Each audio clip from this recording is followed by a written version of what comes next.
নমস্কার। 1908 সালের 30শে এপ্রিল বিহারের মুজাফফরপুরে ব্রিটিশ বিচারক কিংসফোর্ডকে হত্যা করার জন্য তার গাড়িতে বোমা ছুঁড়েছিলেন বিপ্লবী ক্ষুদিরাম বসু।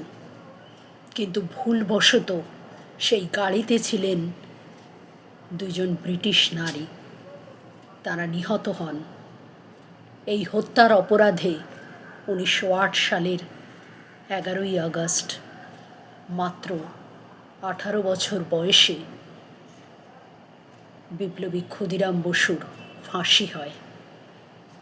ব্রিটিশ বিরোধী আন্দোলনের তিনি ছিলেন সর্বকনিষ্ঠ বিপ্লবী শহীদ। আজ 11ই আগস্ট দেশের জন্য এত অল্প বয়সে তাঁর এই বলিদান মনে শ্রদ্ধা জাগায়।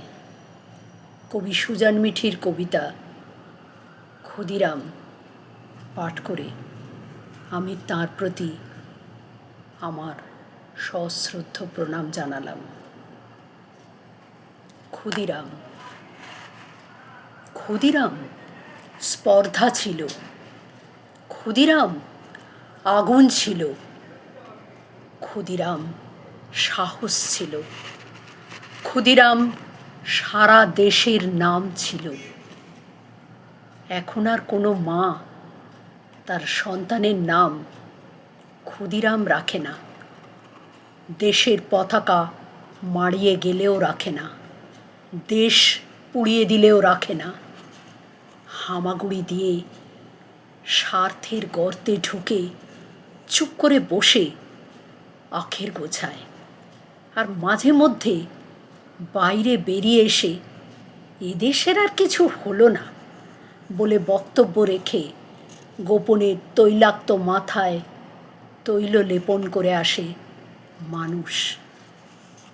মানুষ যাদের নাক, চোখ, মুখ, কথা, ভয়, খিদে, লোভ সব আছে, শুধু কেমন করে যেন মেরুদণ্ডটাই হারিয়ে গেছে। ক্ষুদিরাম ফাঁসির মঞ্চে হেসেছিল, ক্ষুদিরাম ফাঁসির পরেও গান ছিল, একবার বিদায় দে মা।